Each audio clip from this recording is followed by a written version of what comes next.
Welcome everyone to today's social system mapping on-ramp session for July 2022. We're going to be looking at the social system map that we did with Sarah Shanahan of the ReAmp network, which has been for quite a few years now.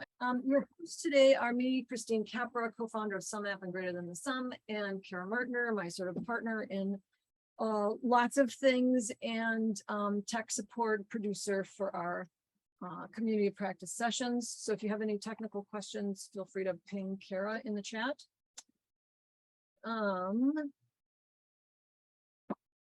Okay, so for those of you who are new to this context, what this is essentially at the highest level, this is a vision about a possibility.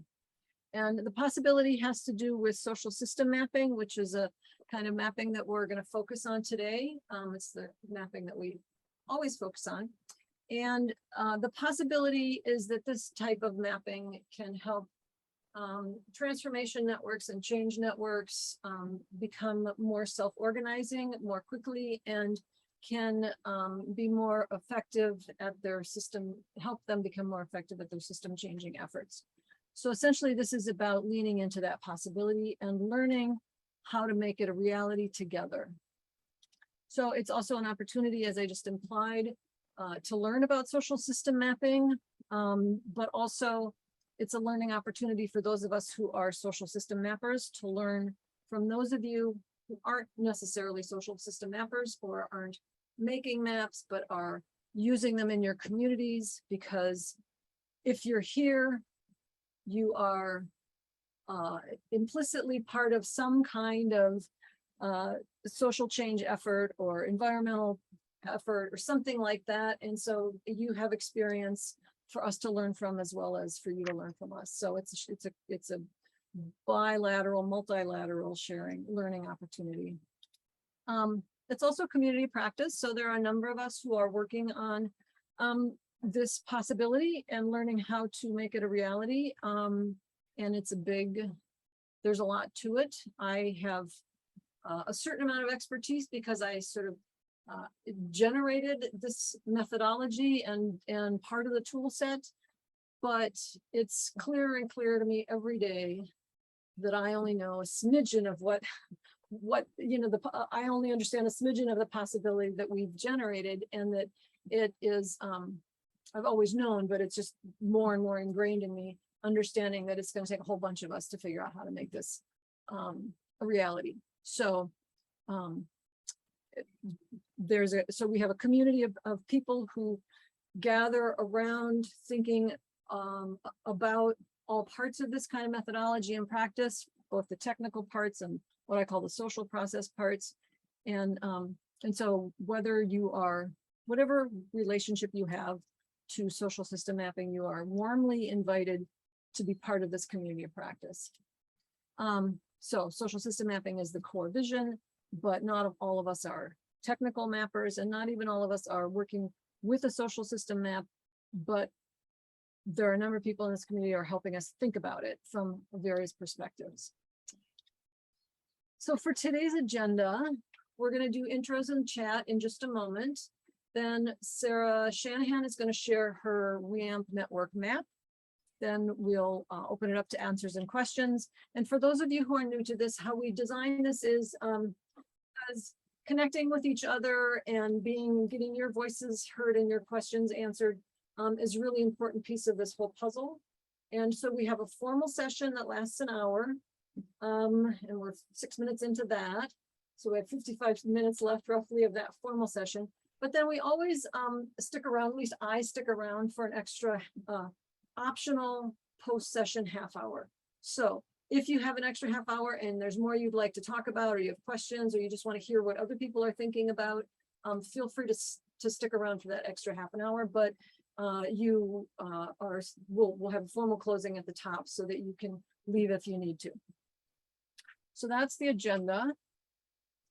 And let's go ahead and have you put into the chat hang on a second, your name, pronoun, location, And just know that this is optional. This is an invitation. We would love to know these things, anything I'm inviting you to put into the chat, but only do what you're comfortable with, ever, in this context.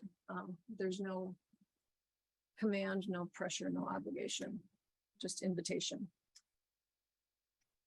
So we have Sarah, who you're going to hear a bunch from, who's in Wisconsin, and Curtis, and Vancouver, and Ohio. We have Brazil, Sophia, welcome. May, Mary, and Jim from California. Talitha in Tennessee. Another California. Adam is from Nigeria. Denise is coming back in. She popped out for a second. Denise is in Canada. I'm going to go ahead and move us to the next one. Denise, I think you're here. We have Mexico. This is great.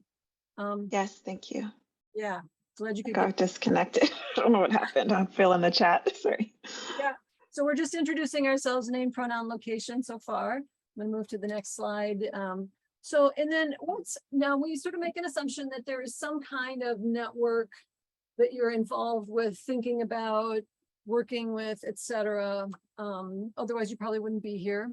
It's fine if you're not, but if you are, then, or maybe it's even just a field of a challenge that you're thinking about.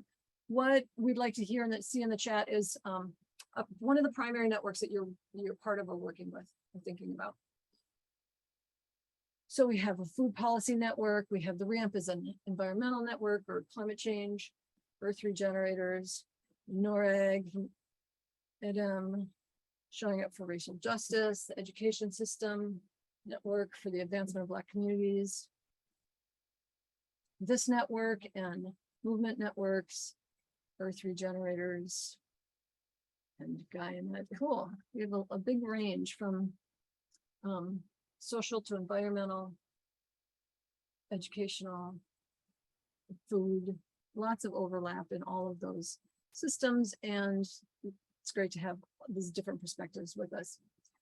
Okay, and then what brings you here today? What was it that made you think you wanted to spend an hour with us and with Sarah looking at her map?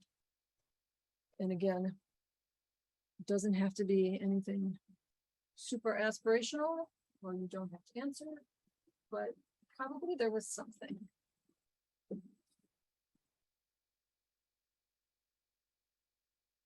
Cool. And then Sarah's doing what Sarah does great, which is connect and cross-pollinate and network in the chat. Okay, expanding the capacity to use social system mapping. Cool, Talitha. Tool by tools.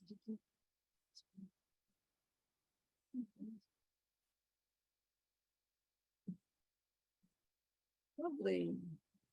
Okay, Sarah, I hope you're looking at those. I'm assuming you are because you're like this, but just looking at their comments and thinking about where there's places you can make connections to what you're sharing, to what brought people here. And on that note, one last little piece of information from me, and then I'll hand it over to Sarah, which is for those of you who are new to this, who haven't quite gotten the clear on, been able to see how a social system map fits together from the technical perspective. This one little piece can be kind of confusing for network members and for just anybody who doesn't know, hasn't had this explained. So I'm going to do this really quickly. So a social system map is composed of two different technological platforms, one of which gathers data about individuals in the network and the relationships among the individuals in the network. So that's a data gathering tool. It's like a fancy, very use-specific survey, and that's called SumMap. And that is the tool that my partner, spouse, and I have developed with a developer. We don't code it, but we design it and use it. So SumMap is the data gathering tool. It just gathers information from people. And then that data gets live fed into another platform, which is called the Kumu platform. Kumu is a network graph visualization tool. Anybody can set up a Kumu account. You can have a free account if your maps are public. You can have pay $10 a month to have your map be private. So Kumu is just a publicly available online platform for visualizing data about different elements and the connections between them. So we gather the data in SumApp. It gets live linked into Kumu. So as SumApp is getting updated, the data is going right into Kumu pretty much in real time. And but what we don't want is to have your network members having to have two accounts, having a lot of confusion about what's where. So we take the map from Kumu, and we embed it, plug it back into SumApp so that you can so that they can see the map in the SumApp interface themselves. So there's this loop, there's two platforms. You don't need to worry about it today, but I just because it does come up, just hold a little bit of that in mind. And that, I think, is enough of me. I'm going to hand it over to Sarah Ann Shanahan. Sarah, I'll let you introduce yourself. Sarah and I have been working together for several years.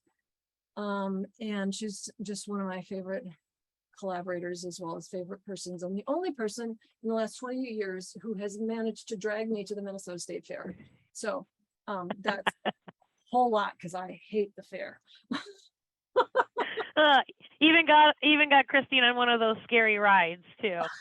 It was fun. Oh, well, hello. I definitely recognize a few faces and names here, but I'm also seeing some new ones. So that's really exciting, and a big credit to Christine and the development of this community of practice. For those of you who I don't know, I'm Sarah Ann Shanahan. I'm the Director of Community Management for the REAMP Network. REAMP is a network of nonprofits in the upper Midwest. We have about 140 organizations, all working to equitably eliminate greenhouse gas emissions by 2050. What's unique about REAMP's approach is really reflected in our motto, and it's about thinking systemically and acting collaboratively. And that first piece, that thinking systemically, we have really found great success in our ability to start to equitably eliminate greenhouse gas emissions by taking such an approach. And it was actually that motto that inspired us to say, okay, what would it look like if we kind of took a systems thinking approach to ourselves, to our network? What if we could see and understand ourselves differently? What might that lead to? And that's what led us to the social systems mapping work. I really appreciated Christine's visual that she had just before she turned the mic over, because my colleague and I actually started with Kumu. And we spent 2 whole days trying to make Kumu maps about the network. And honestly, we were like basically in tears by the end of those 2 days. And like, we're so frustrated. We're like, this is not for us. But then my colleague did a little bit more research, and she's like, hey, Sarah, you know what? We might want to take another run at this, because I found out that there's this tool that can help us with the data management side of things. And that's where we were really struggling. And so what we did was we actually launched a peer learning circle. We worked with Christine. We also worked with some experts from Kumu, and as well as a small group of our members. And we spent 6 months just kind of learning and trying things out together. Our members were bringing their own situation of interest to the learning circle. I was working very closely with Christine to build a master map of REAMP. So that's how we really got started and here today. And I can't give enough credit to Christine and Tim, because there's no way we'd be able to do any of this work that we're doing today without them. So just want to give a big shout out for that. So as I was saying, for REAMP, we are a pretty big network. We have over 400 individuals who are part of our network. And we have an online collaborative platform. It's really designed to be not only like a resource center, but we really want people to be able to connect to it. And in fact, we actually have a member directory here. But the reason I'm showing you this is because imagine yourself as a brand new person coming into REAMP, and we say, hey, we got 400 people here for you to connect with. Just go find them over here. It's going to be great. And you come to this page and you're going to be like, okay, I actually don't know who I want to know yet. And like, I can't search people by name because I don't actually know anybody.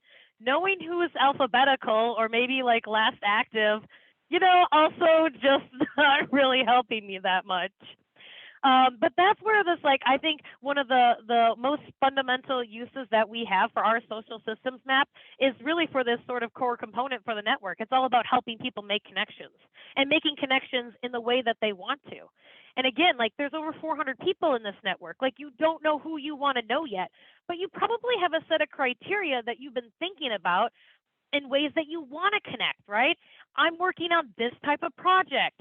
I want to know who else is working in these communities.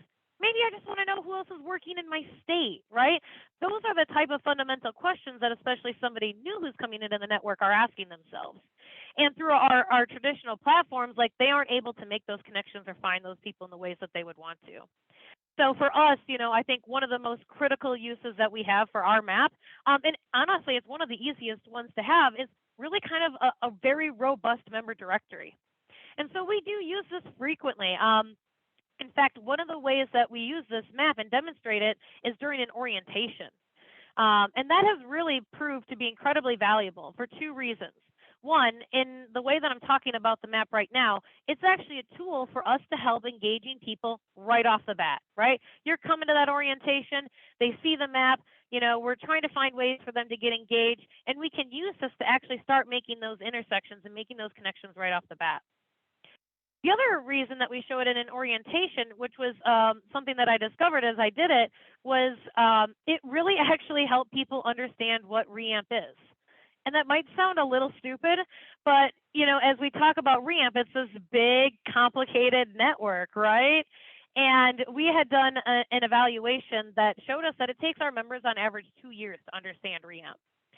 And, when we started showing this map during an orientation, I watched the light bulbs just go off.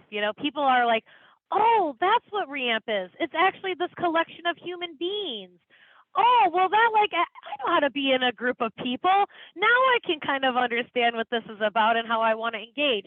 So it's actually really not only help people connect, but kind of just understand what REAMP is at a very basic level. So, it is really fun to use. We've had members who said, hey, Sarah, I want to know who's working on utility scale solar. And while we may not have that question directly in here, we can do some filtering, right? I can filter on who's working in the power sector and work on who's filtering businesses and utilities.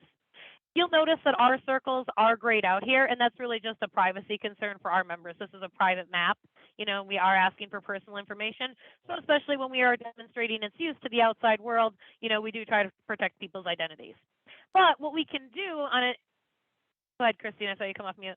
Oh, yeah, I was just Rick asked if these are in-person orientations. Oh, yeah, we do small group orientations is generally what we do. So sometimes they're one-on-one, sometimes they're in small groups. But we have a practice of trying to get somebody in orientation within 2 weeks of them getting connected to the network. Cool, thanks. And yeah. And just another clarification, these are person to because you referred to it's a network of organizations, but the dots on the map are actually people, right? They are. So that's a really great observation. And part of the reason that we've chosen to focus on individuals, even though our membership is organizational based, is because we know that the real connective tissue in the network is between individuals. It's not necessarily between organizations. So we really wanted to focus on that rather than organizations because we just recognize the importance of the relationship, and the true relationship is really between a person to person. In the future, I can see us wanting to do some organizational mapping too. We would find utility in that, but this is why we started with just individuals. So yeah, so we've used this in a variety of ways. These little filters up here at the top are great. And part of the way that we were able to develop these was actually through feedback in that peer learning circle. It's actually one of my pieces of advice to people who are doing this type of work is to really try to get clear about the ways that people will want to connect and recognize that don't get married to them. These things are going to change. I'm going to talk about some of the changes we're planning too, but the filters are really important. And in this view too, we took a kind of a simplified view, so you'll notice there's no relationships in this, it's just the people. And that's really just sort of make it easy to step into before we overwhelm people with a lot more information. But that's what we're going to do next. We're going to go to the same view that I was just showing you, but now we've added the relationships. So going back to, again, this story of connection, this is also helpful too, because when we started doing some of that filtering and diving in, we can start to see that network of relationships. So I've had people who said, oh, I see that Susie knows John and I wanted to get to know John. You know what, Sarah? I'm actually going to talk to Susie and have her introduce me to John. You know, we start to see those type of connections happening. As a network practitioner, I actually appreciate this view more than the directory view because I'm always trying to build the network. And by being able to see where people are living in the network, I'm better able to do my job. Because we know that as people become more connected, the more centrally located they're going to become, right? And the less connected, they're going to be on the periphery. So especially as I'm doing some network building, you know, and as I'm using the map to maybe do some outreach or engagement work or whatever, I can notice who's at the edge, and that's who I'm probably going to focus my time and efforts on to kind of bring them closer, rather than focusing on the people who are already core to the network. So this directory and main view is what we sort of describe it. Again, it's sort of that entry level into the map. It's also one of the ways that we probably use it the most. We found it incredibly valuable. This next view I'm going to show you too is, you know, another way that we know that people want to connect, besides like maybe issues or communities they're working in or states they're based in, is the skills that they have. And in some cases, it's skills that they have to offer. In some cases, it's skills that they're looking for. So we have built a view that really kind of took a look at where people are connected in terms of skills. And we've used this in a variety of ways too. So in some cases, we've used it to really like drill down. We've had somebody who said, hey, like I'm hosting a meeting on transportation and I need a facilitator, but I want this facilitator to have some expertise in transportation. You know, so we can use the map to make those filter choices, and then we can come in and find out who is a consultant or a facilitator who could, again, fill that role that we're looking for. We've also used it maybe at a little bit broader scale as well to just target programs and services in general. You know, we had seen in a network survey over 2 years that members wanted more communications trainings, and it's something we don't offer a lot of. So we actually came to the map and did some filtering, and the people with a solid line are the ones who have that expertise to offer. So we just looked at those folks, found some members who already had this expertise, worked with them to pull together a training, and then we came back to the map and recruited everybody who said that they were looking for that type of expertise. So this clustered view was also a great way. Again, we're trying to zoom in, find the people we want, really target them, right, in a way that we know that they want to be targeted. This third view I'm going to show you. So in the other two views, you know, we've really kind of been zooming in and looking into the network. This is a showcase view. And that means we're kind of popping out a criteria, but we can still see the rest of the network as a whole. It might be kind of hard to see on your screen, and I recognize that. I apologize. But we do have one characteristic popped out here. It's decarbonizing the power sector.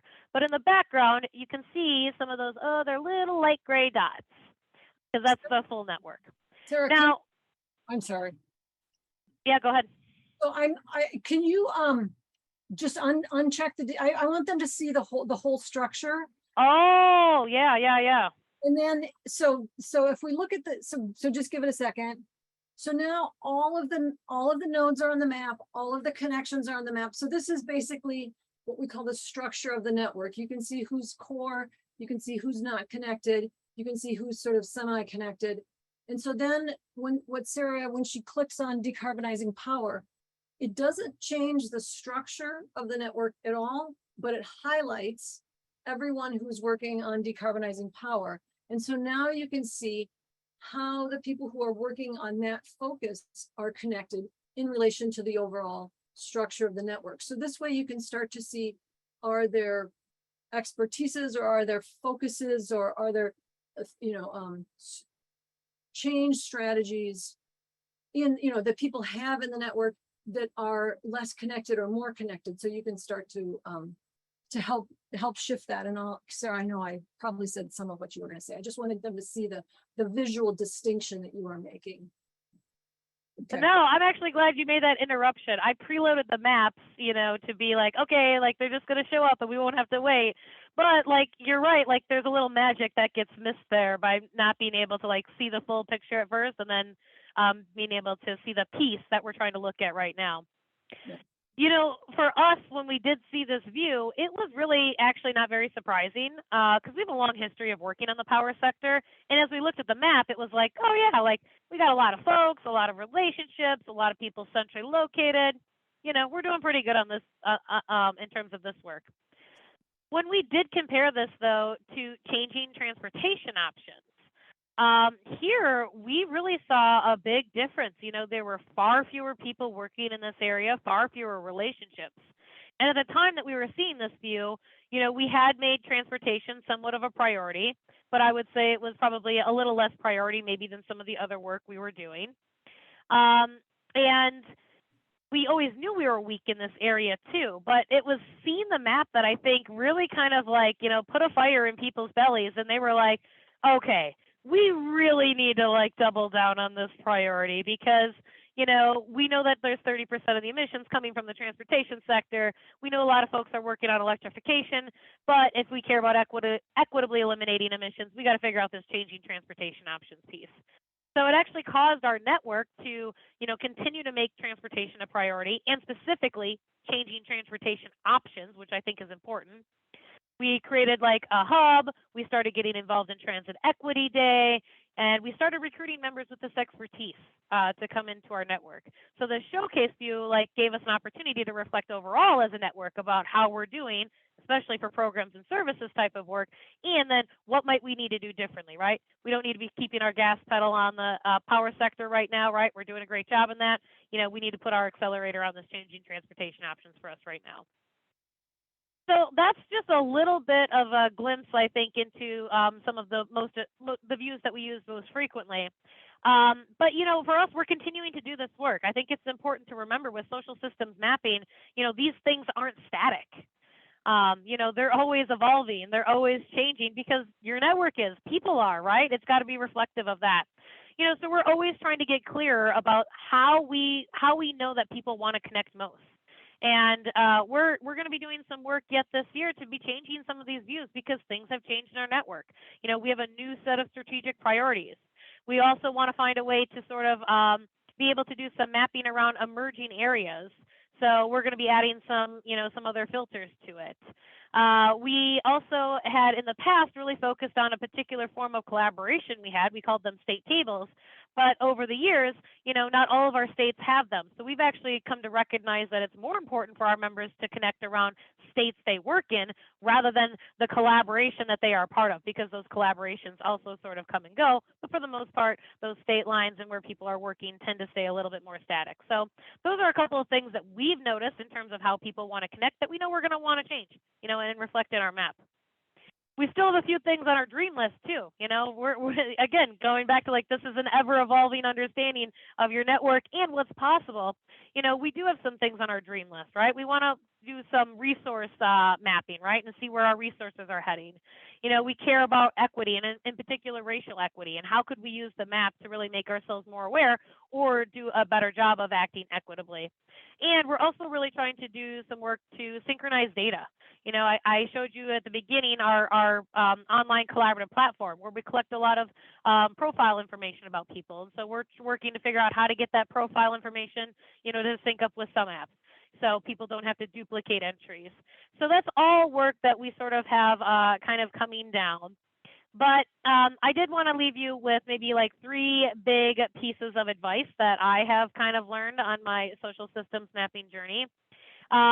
One of which I've shared already, but just remember this stuff isn't static. It does require constant engagement and constant work to refresh. So, don't be afraid to just start somewhere and keep going and know that it's going to be iterative, so just be okay with that because it's okay. Number 2, really think about your audience. Like your audience does matter.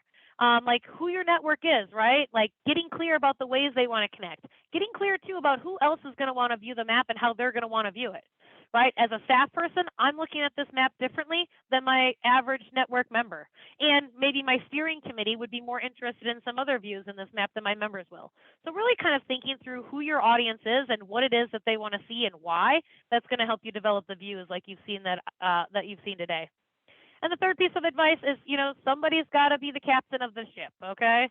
So someone's got to have the vision. Somebody's got to be willing to hold it. Someone's really got to be wanting to drive the process. Don't think that you're just going to build a map and you've built the map and it's over now. You can walk away and it's magically just going to kind of live on its own. Somebody's really got to be there actively feeding it and caring for it in order for it to be successful. So that was everything I had to share today. I wanted to keep time for question and answer, so I kept it brief, and I know some of you have seen some of our maps before, so hopefully that kind of gave you just at least a little bit of insight here into what we're doing with our social systems mapping work. Can I just say, I am just noting how quick and glib you were, like how you just sort of zoomed through all of that after, because it takes us, like, I'm noticing how comfortable you've gotten with your social system map. And, like in previous presentations, when we first start doing this, we're always kind of awkward and like there's a lot going on in our heads and it's complex and that's reflected. And I still have that all the time. And you just sort of went, woo, and like, she's clearly sharing her map constantly with people. So that was obvious. We have, so congratulations on getting to that point. So we have some questions in the chat, and let's just start with Talitha had, how is this updated, and how do you get broad participation in the surveys? Yeah. Yeah. Oh, go ahead. Just that, how often and how is it updated? Yeah. Yeah. That's a great question. So we have really, we pushed this around, I'd say 2 key, maybe 3 key times of the year. One is around those orientations, right? So like that's people's introduction, and generally afterwards, like I'm inviting people to come in and use the map. That experience for those folks in terms of their connections, I would assume is probably pretty limited because they're new and they don't have a lot of connections to make yet. The second time that we really make a big push for this is we've used it a lot around in-person meeting times. So it's been 2 years now since we've had an in-person meeting. So I would say we're definitely lagging in terms of data collection because we haven't had those opportunities.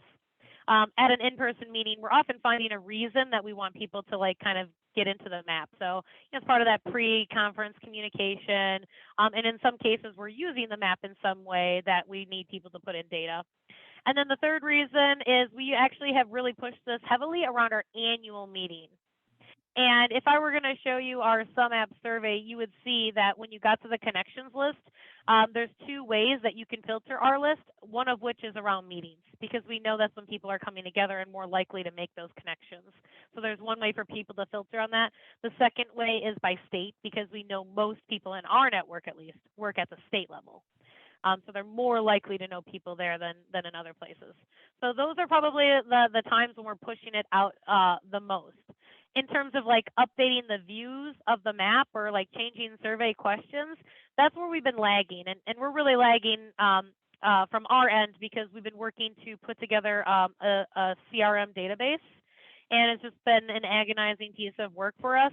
But our goal is to be able to export that data from that CRM, which includes people's profile information, which is the same questions we're going to be asking in the SumApp survey, to be able to export that and to load that into SumApp already. So at least some of the data there is already preloaded, and then all the members will have their at least their name and some profile information on the map.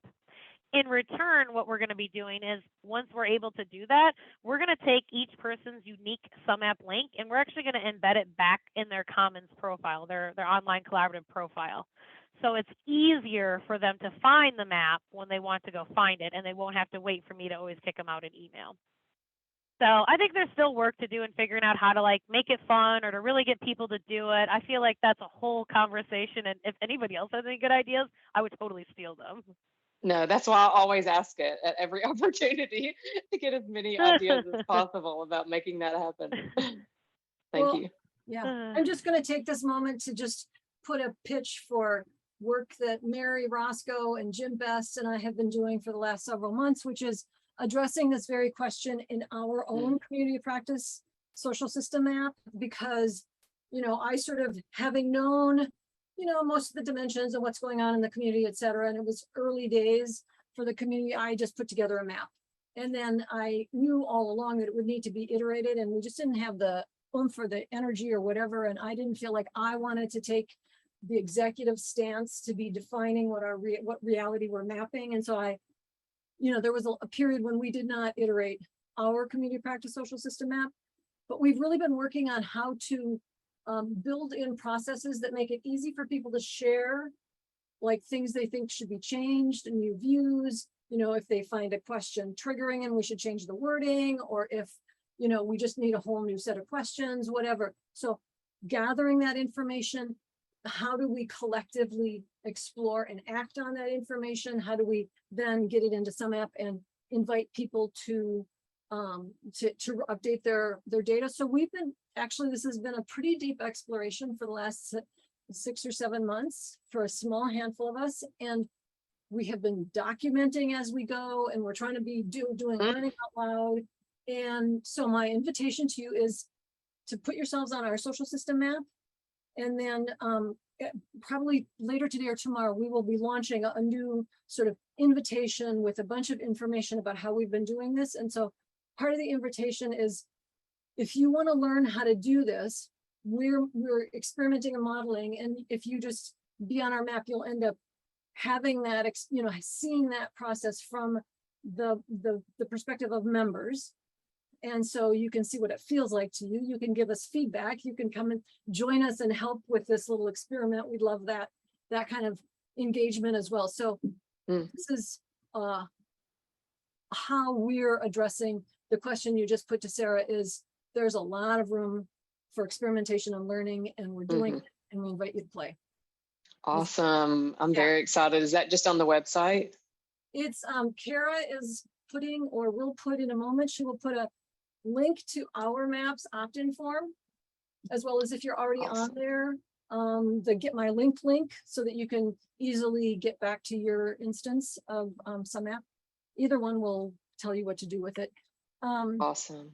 Yeah, so I invite you to observe and learn from the process and participate in it to whatever degree is interesting to you as well. Cool. Thank you for that. Right there. Yeah. We'd love to have you play, because it's it's a learning. Okay, back to, so I'm going to just go to the next questions. Sarah, Rick asked, who is we? How big is the ReAmp leadership team? And he's thinking about how networks get steered and how decisions get made. So you had a question about that. Rick, if you want to clarify or amplify that before Sarah jumps in, feel free. No, that seems, we'll start there. Okay. Yeah, you know, when I was talking and referring to we, I was probably referring to like we collectively more, like the ReAmp network. But for us, we do have a steering committee. So these are members who are elected at large by the membership. They serve 2-year terms, and they work with staff to really set the strategic direction of the network. So that's probably like our main decision-making body, but we are a network, so we're constantly like engaging members when it does come to making decisions. Okay, Something so that's that both did sorry, there's a steering committee, which is elected and representative, and then there's a staff. And how large is the staff? And just if you can there's 4 help staff right now. Yep, we currently have 4 staff. That includes the CEO, myself, and then we have a strategic director and a program manager. And the steering committee is how large for 400 people? 10 people. Okay. Yep. And Rick, remember, those are individuals. So, you know, we have 140 member organizations and people who serve on the steering committee. You can't have 2 people from the same organization serving on the steering committee at the same time. Okay, thanks. Yeah. Yeah, but one of the things that we did use our map for that actually helped us with our steering committee is in Kumu, you can run social network analysis.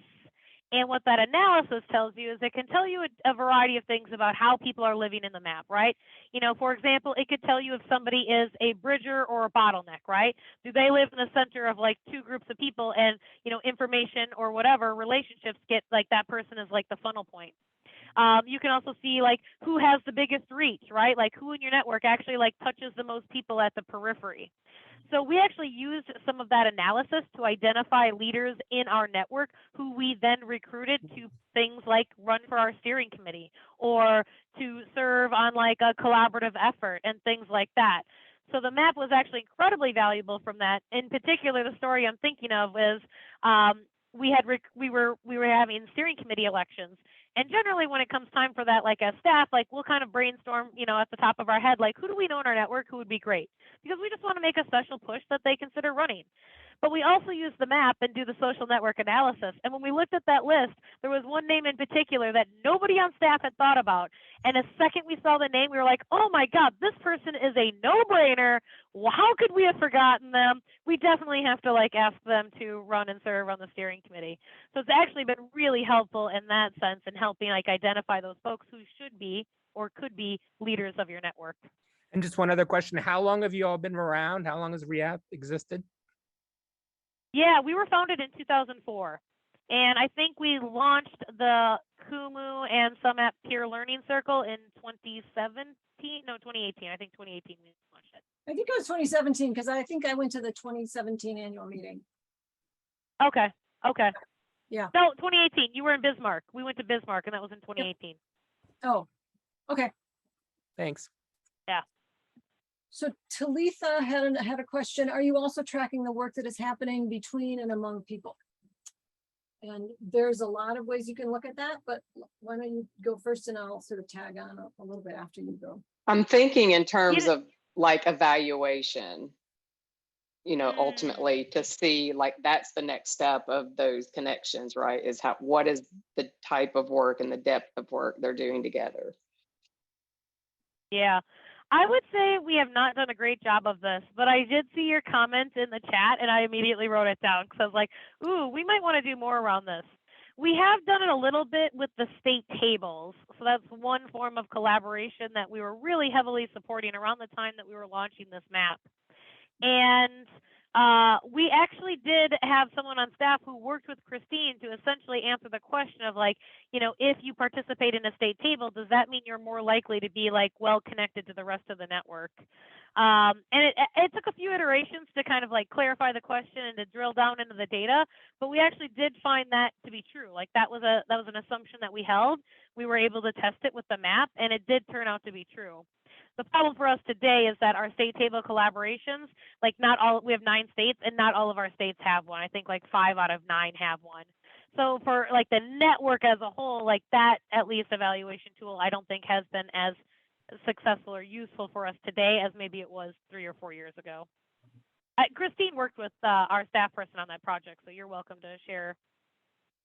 Well, I'm also just thinking, Sarah, I think part of the Talitha's question, and you can tell me if I'm barking up the wrong tree, but is you can, if you have a map that has been in existence for a while, you can use time tagging, which is, so you say, this is how big the network, and you know, these are the connections that existed in 2017, 2018, 2019, 2020. And Sarah, we have not done time tagging in your map, except for, I think, for one event, just to show the differences from day one to the end of the event. But we haven't done this longer term time tagging, and that would tell us more about how people are starting to work more together, because you would probably, maybe not, but the idea would hopefully you'd find more collaborations, more collaborative connections happening in, over time. So that's one way of thinking about tracking what's happening between them. Yeah, and I guess even longer term, and this is very long term, and it's, it's more about, I guess, measuring those emergent indicators of more connection, because the theory is when there's more connections and they're denser and they're doing more things, that impact is moving forward. But like in the super long term, like really measuring that impact, it seems would require us to know the nature of things that people are working on throughout COM, and also then of course like looking at the system measurements, whatever those might be, to see if policies are getting changed or whatever. And so I have a monitoring and evaluation background, so this is like where my mind goes constantly. So sorry to get like super in depth with it, but I've really been dying to ask these questions of someone. No, that's great. And Jim, hey, I just want to, Jim, I see your hand up, but I want to just, if we can unpack this just a little bit more. Talitha, can you give me an example or two? You said, seeing the indicators changing. How do you mean that? Like, what do you? Well, what does it mean to have a healthy network? And when that is clear and defined, then you can start tracking those sorts of things over time, you know, number of connections, depth of relationships, all of those kinds of things, because those are precursors to actually having that actual impact that you want to have. Yeah. And I know a lot of this is like education to funders too, but about that is important. Yeah. And that the impact will not be totally measured for a very long time. Yeah. So there's some other thoughts I'm having just about ways of doing that using what we call dual elements. So you have people and then you have groups of people that you can map relationships. So those could be initiatives. We could use initiatives or you know, campaigns as groups too. We haven't really unpacked that at all. Yeah, it's a lot to unpack. I don't think anybody really has, Yeah. right? And so it's like this thing that we get to figure out together. So I'm just happy to be amongst people who enjoy talking about such things. And just the social system app that I just invited you to be part of is starting to do that with the dual elements. So this will be a place of actually helping think about it. You can see an example as it emerges, and you can contribute to that in our map. Cool. Thank you. Thank you so much for spending so much time on all that. Yeah. So Jim, you had your hand up next. And yeah, Curtis has Talitha, I just think that's a really interesting question, and other maps that are part of this community actually add relationship questions that interrogate what kind of collaborations people have with each other. And if you think, you know, if your theory of change is that those activities, those collaborations build the relationships that are then the highways and byways of network health, yeah, you want to track those. And some of the networks, people have asked those questions, and in tier 3 of some app, you can ask multiple relationship questions. So very cool. That starts to become really powerful. I'm really interested in what those exchanges and those collaborations are that you think are important for a healthy network. I'm excited to plug in. Thank you. Good, thanks. So Curtis, I saw you put your hand up for a moment. Oh, it's still up. It's just merging into the background. Yeah, I just listening to this conversation, I'm very new into this mapping thing, but one of the things that I'm playing around with is how to measure not only the health of the network, but whether or not the activity of the network is matching the purpose of building the connections. And one of the so I just thought I'd throw out there kind of what I'm thinking, because I'd love to hear I'd love to hear if it lands.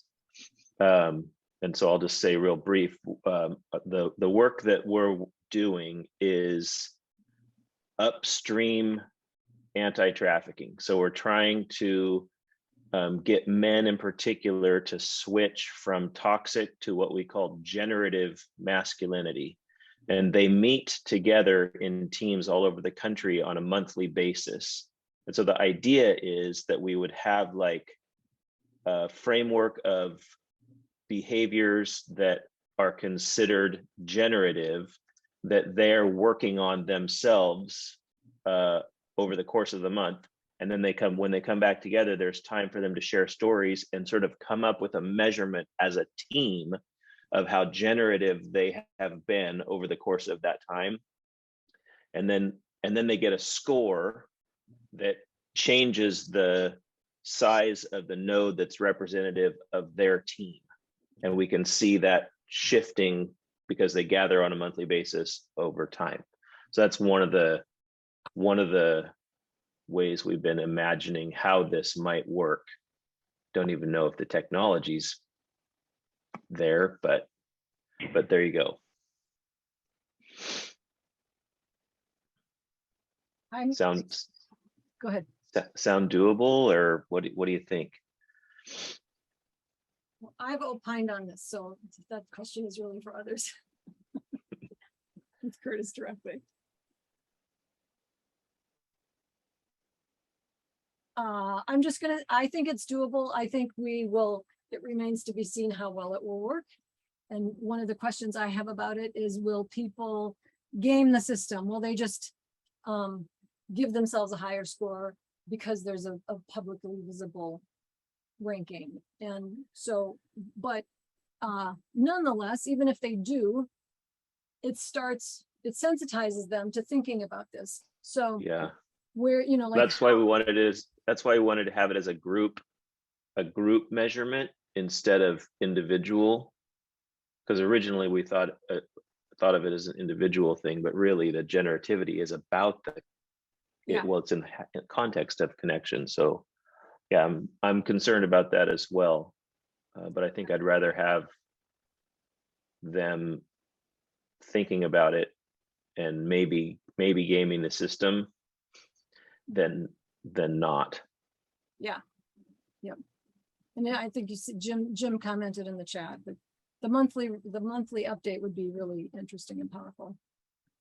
So let's move on to Miri's question. Thank you. First of all, I'm so glad to be here. I've been trying to get to this group for a few months, ever since we had a trial effort with SSM in a small part of Earth regenerators. And I'm really eager to pick that up and see how it can move on. I was really interested in Sarah's comment that it takes about 2 years for members to really get to understand the network. And linking that with what Talitha was saying, I was thinking that the community of communities that I sense you're building, Christine, could do an amazing social system mapping job of helping us to see the profile of development in our kind of networks. And you know, I notice we're about 2 years in as a network, and we're at that stage where we've got oodles of ideas and still so few boots on the ground. So kind of getting a sense of, and I'm really interested to know from you, if you have any data, is that 2-year mark typical for you in the networks that you're supporting with SSM? Does that pattern seem to reproduce itself elsewhere? I'm going to defer. So I can say it takes a while. I don't have a sense of how long, and every network that I work with has a different. Did she just disappear? I'm not seeing her. Okay. No, I'm still here. Okay, so I have a hard time sometimes with the I put my hand down. Yeah, That's no, why. I just they're all of such different maturity levels, scales, sizes. Like I don't see a pattern. I mean, I have not yet been able to see a pattern, but Sarah has been doing this, and Sarah talks to network people all the time. So I'm going to defer that question to you, Sarah, if you haven't thought about that. Is that common? I honestly have no idea. You know, the only reason we were able to get that little nugget of fact is that we had done an evaluation with Pete Plastrick, you know, the gentleman who wrote Connecting to Change the World. So he had used RAMP as a case study in that, and we had worked with them to do this like big network evaluation. And that's the only reason that we were able to discover that little nugget. But, you know, it kind of makes sense, at least for us, just because we are big. And kind of like the situation you're describing, I think one of the things that's hardest for us is to how to not be the Christmas tree that everyone gets to hang their ornament on, right? Because there's a carrying capacity to the tree still, right? And eventually the tree will fall over. So how do you have that balance, right? You want everybody to be able to contribute. You want a place for all, and there's limitations. So I think that's part of the challenge, at least for us, that makes it also kind of complicated. Plus, we're always evolving. So that also makes things harder to kind of keep track of and to know. Thanks, Sarah. It really triggered in me because I've done a lot of work with small startup businesses, and that 2 to 3 years seems to be the critical point for success or failure. If you make it through to your 3rd year, typically you will continue as a business. Mm-hmm. But at the 2 years, when you start to get all those capacity issues pressing in on you, you've been successful enough to have big problems. Yeah. So thank you very much. Yeah, I'll just tag on what Sarah said. even though I say I don't have I can't see a pattern, but the general gist for me is that in most contexts, what does it really mean both to lead a network, to be a member of a network, to contribute to a network, to understand a network? All of that takes time. And the majority of a network, much of the time, doesn't entirely get it. And they're just kind of, you know, having a goodwill going along, the relationships pull them into it. And that's just my general observation. It could be a twisted observation given my unique perspective into them all, but is that it's hard work to just understanding it, because it's just such a different way of organizing, and it sounds wonderful and we have a conceptual idea of it, but when it comes to actual implementation, it's still very much a new thing for most people. And Denise, I want to give you the last question. Thank you so much. I realize we have 2 minutes, so I won't be very long. Sorry. Just no, it's fine. This is maybe for everyone. First of all, Sarah, thank you again. It was great listening to you. Listening to your presentation, it was very concise and effective. My situation is, and Christine, this is kind of an update, is we are in Toronto, Canada, and we want to work with Christine and SumApp, but the data is in the United States.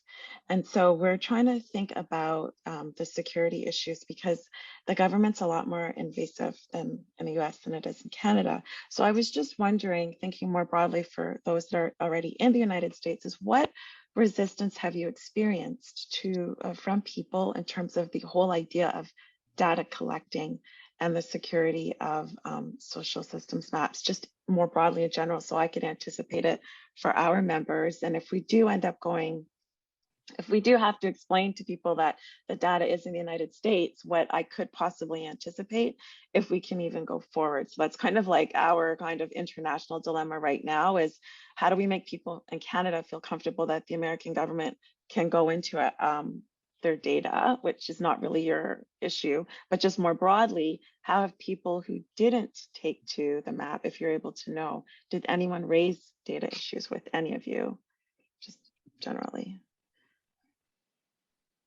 I'll say super quick, I work with a network out of the Netherlands called Clean Clothes Campaign. And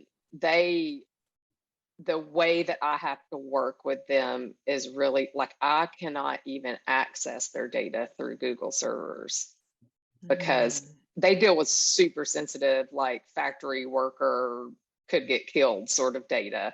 Yep. So it is a little more intense, but they just draw a hard line in the sand when it comes to data that's stored in the US. They just said no. Mm-hmm. I have to go through their servers, their platforms, their everything. We can't even use Google Drive to share things or anything. Okay, thank you. So I just want to, so we're at the top of the hour, so I want to quickly do our goodbye ritual.